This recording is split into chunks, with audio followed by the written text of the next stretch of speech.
Eu pego as perguntas aqui e você pega as respostas.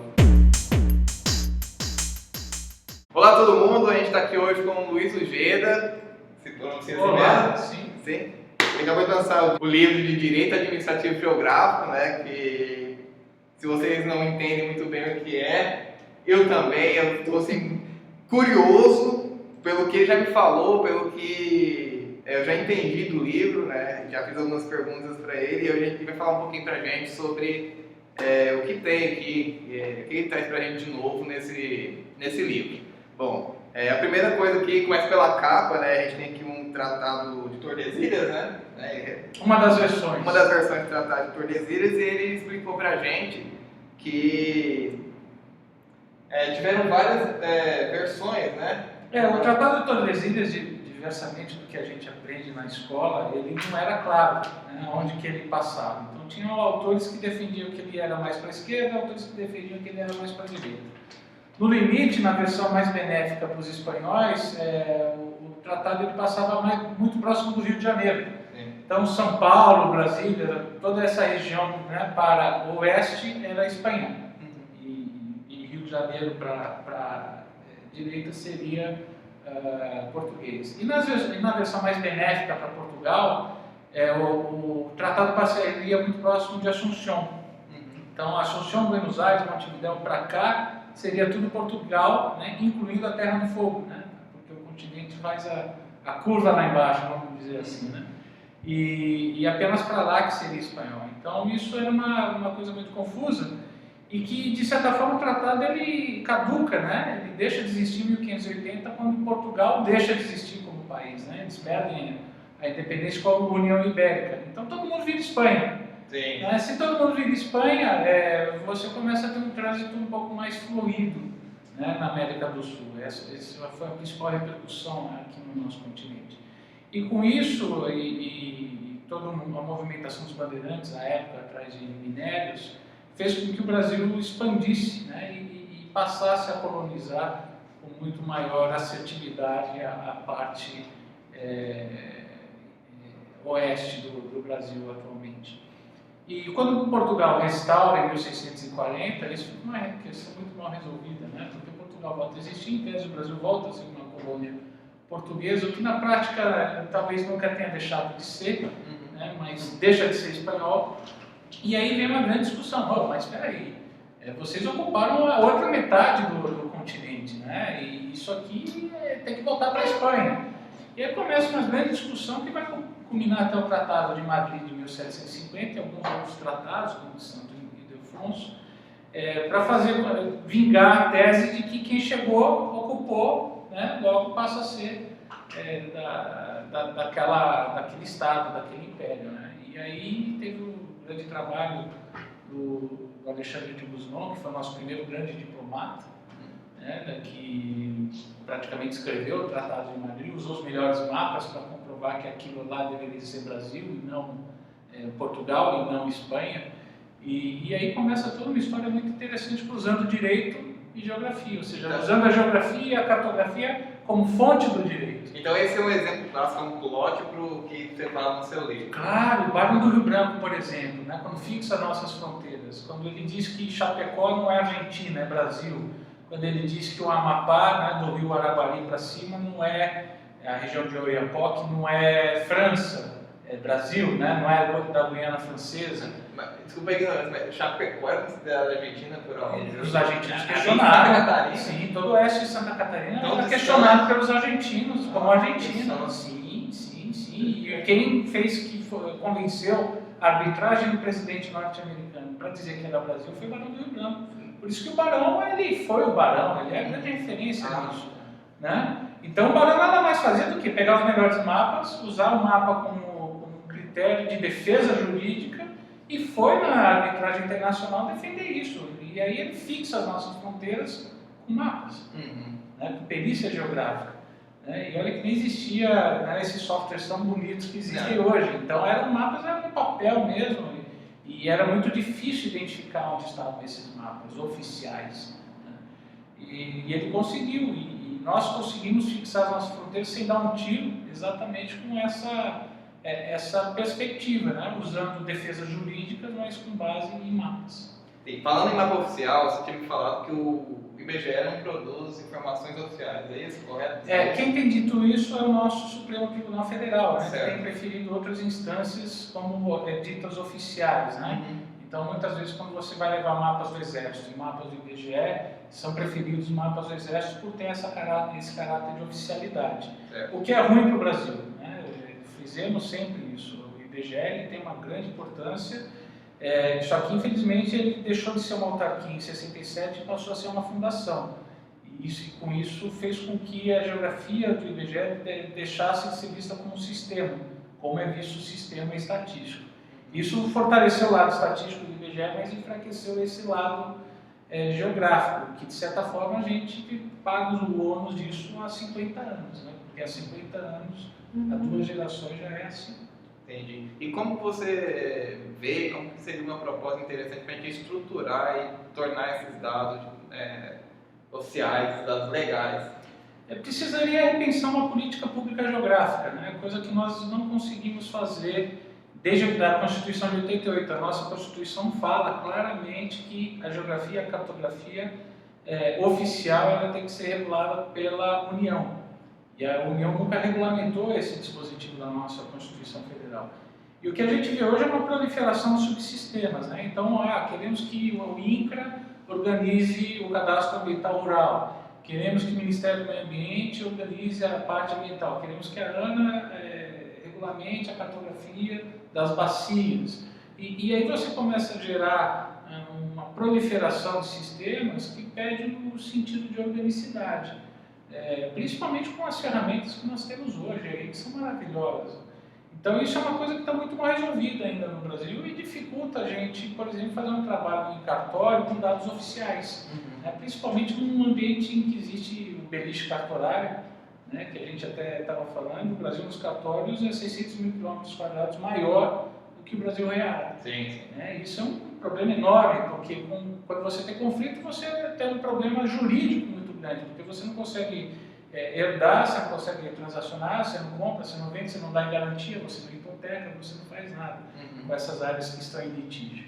Então, regularizar o Brasil significa dar uma nova dinâmica econômica para o Brasil, onde você consegue transformar, trazer os elementos econômico-financeiros para as relações perante o espaço, perante o território e perante o desenvolvimento que a gente pode dar para o país.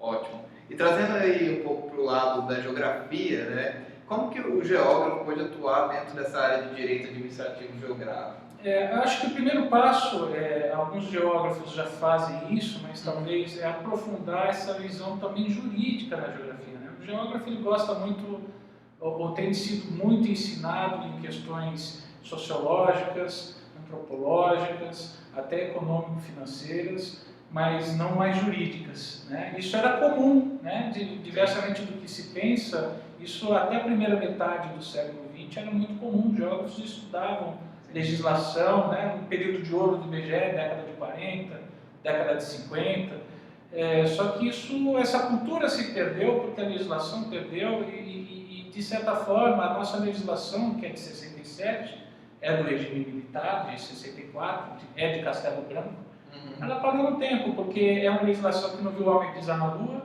não viu a internet, não viu a Constituição de 88, não viu o Big Data, não viu a computação em nuvem, não viu nada disso. E nós ainda estamos vivendo como se, pelo menos na relação geografia e direito, como se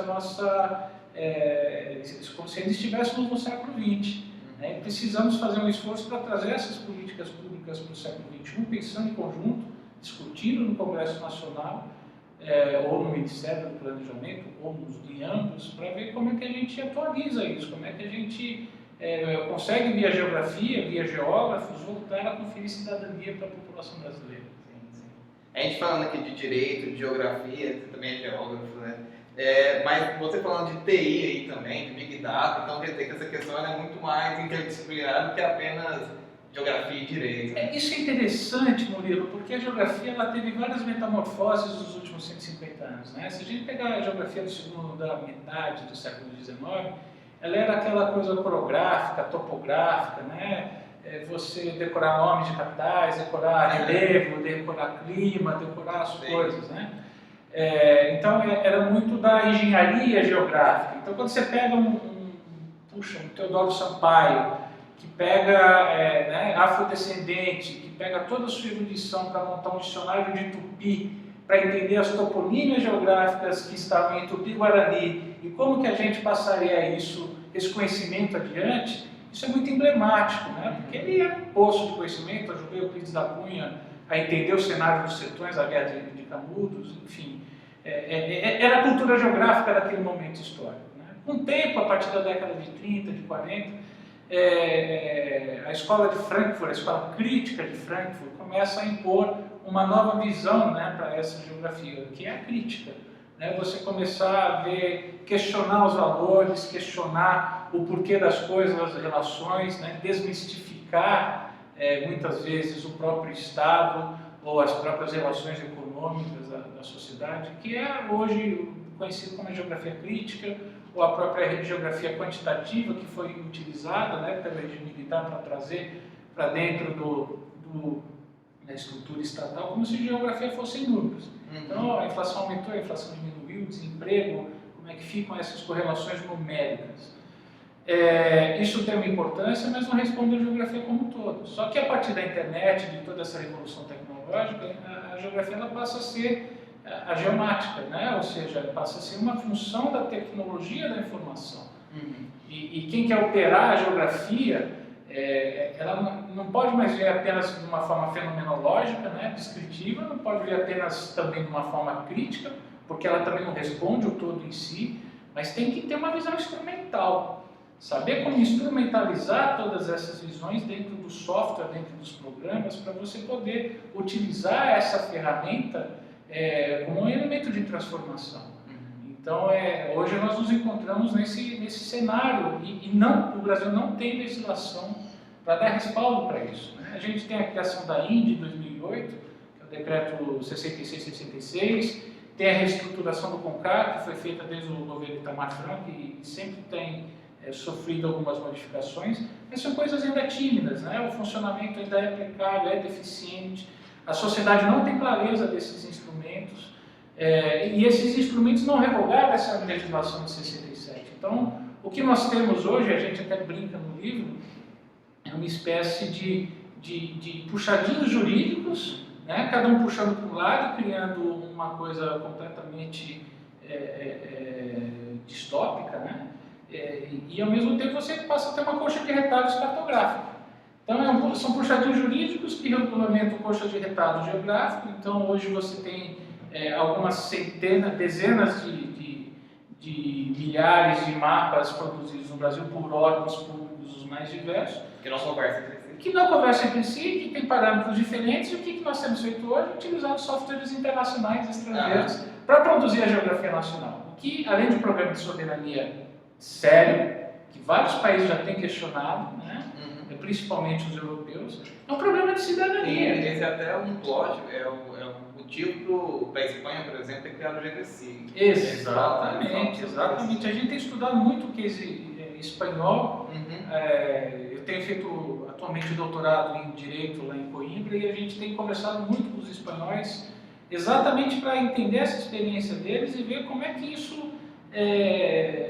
Qual que é o momento deles? Como é que eles têm pensado, né, nesse desenvolvimento no My Data, My Rules, né? Ou seja, o carro do Google está aqui na rua, eu não quero ser fotografado, eu não quero que fotografe minha casa, porque é minha, ou seja, aonde que o interesse privado pode se sobrepor ao interesse público de se ter um mapa? Até porque um carro de uma empresa privada estrangeira na rua não é interesse público.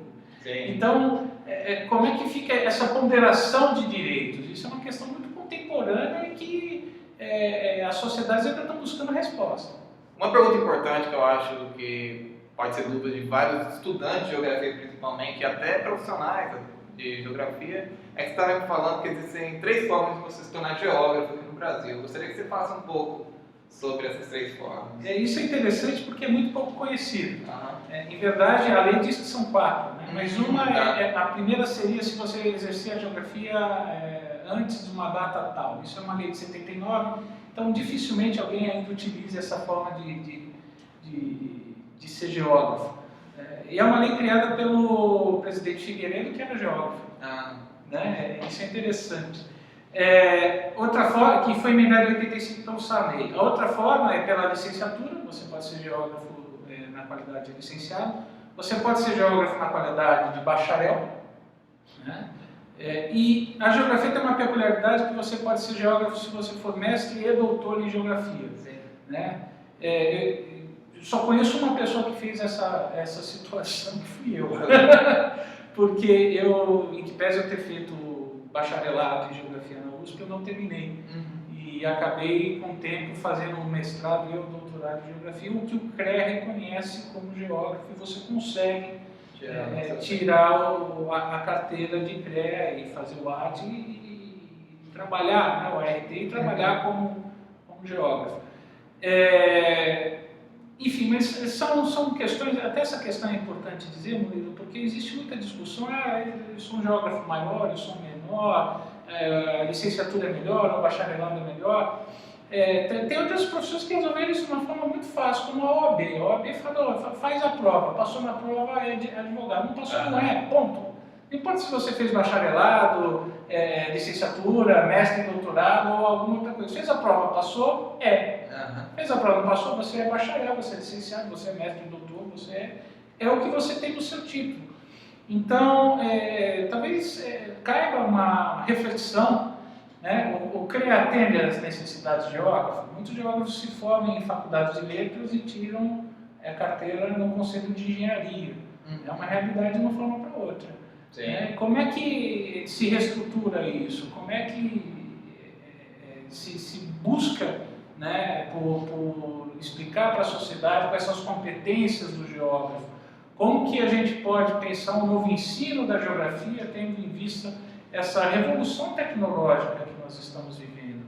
Como é que você alia a visão fenomenológica da visão crítica, da visão técnica, instrumental, e transforma isso num sistema de saber, né, de conhecimento em prol da sociedade?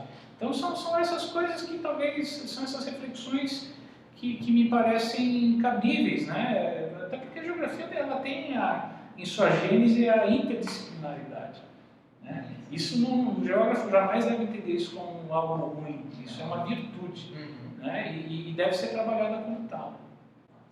Bom, o Luiz também, ele é dono, ele é proprietário do site Geodireito desde 2008, né? Isso. E fala pra gente um pouquinho sobre o Geodireito, como que é que você trabalha aqui no Geodireito. O Geodireito ele nasce junto com a INDE no Brasil. Né? A INDE no Brasil nasce em 2008, a gente criou à época o Instituto com uma visão de fomentar, fazer treinamentos, capacitações em função da INDE. Seja com visão geográfica, seja com visão jurídica, até porque quando você pensa a geografia como uma infraestrutura, você está falando que o Brasil vai criar um bem de domínio público, né? Vai criar uma infraestrutura da infraestrutura nacional. Só que isso já faz quase 10 anos e essa infraestrutura nacional de dados espaciais ainda está muito incipiente no país. E o que a gente tem feito é tentar mostrar essa interdisciplinaridade, mostrar como ela tem se aplicado na União, Estados, municípios, Distrito Federal, e fomentar essa discussão que lá fora do Brasil já está muito interessante, já está muito acalorada, e aqui infelizmente a gente ainda tem um cenário de precariedade.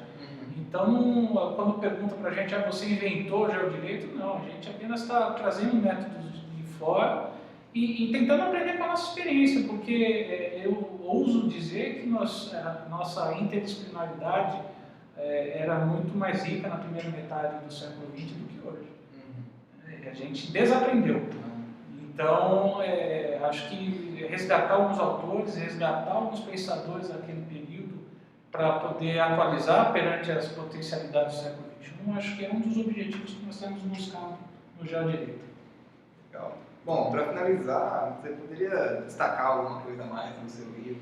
O livro ele tem um corte muito claro, Murilo. A gente conta a história do Brasil pela geografia, pela política pública geográfica, ou seja, como todos os nossos governantes, desde Dom Pedro I até o final do governo Dilma, né, que foi quando eu finalizei o livro, trataram a geografia de Estado no Brasil. né? Alguns vão tratar com maior observância, outros com menos observância, mas nós afirmamos que todos trataram desse quesito, todos deram algum tipo de contribuição, que sempre foram vistas como iniciativas isoladas, mas a gente tentou mostrar que isso não é isolado, isso compõe um sistema que é um sistema geográfico que deveria existir enquanto sistema, né? E não enquanto algo disruptivo. E após essa construção histórica, nós buscamos conceituar, né? Mostrar o que existe no mundo, mostrar como que isso tem acontecido no Brasil, mostrar como a geografia e o direito se relacionam, né? Que nada mais é do que uma relação entre mapas e normas. São dois sistemas de referência, né? O mapa ele tem uma linguagem, a norma ele tem outra linguagem e ambos conversam porque um localiza e o outro delimita. Então o mapa ele localiza, mas quem vai delimitar é o direito, não é o mapa. Por quê? Porque o direito vai dizer que aquele mapa é oficial, que aquilo lá tem que ser cumprido. Não é a geografia. Ao mesmo tempo, se é a geografia, a norma não tem espaço, não tem território, não tem região, não tem lugar, não tem as categorias geográficas. Então, você estimular esse diálogo é estimular o onde e o como da sociedade, onde que as coisas estão e como que elas funcionam. Então, a gente tentou mostrar isso por meio de objeto de estudo, de princípios e de uma perspectiva regulatória. Por quê? Porque se a gente está falando em infraestrutura geográfica, nós estamos falando de algo que precisa também do tratamento de todas as outras infraestruturas do país, seja energia, seja transporte, seja geologia, seja o que for, que compõe uma infraestrutura. Então nós entendemos que a geografia hoje é um bem do domínio público, principalmente a Índia, ainda, todas essas nossas infraestruturas, e que elas são passíveis de regulação. Elas precisam ter normas padronizadoras para que nós, profissionais, possamos interagir e aplicá-las de uma forma interoperável, módica para a sociedade, né, com softwares quanto mais livres melhor, né, e quem diz isso é a própria ONU, né, que os estados eles vão ser menos produtores de mapas e mais reguladores. Isso desde a Agenda 21, que ocorreu na Rio 92. E até hoje a gente não botou isso em pé, né, como deveríamos. Luiz, muito obrigado, cara. Agradeço. Valeu, parabéns pelo trabalho. Valeu. Obrigado por trazer esse tema, esse livro para a gente, para informar sobre direito administrativo geográfico. Eu que agradeço e parabenizo aí você também pelo trabalho e pela rede que você tem criado. Muito obrigado, cara.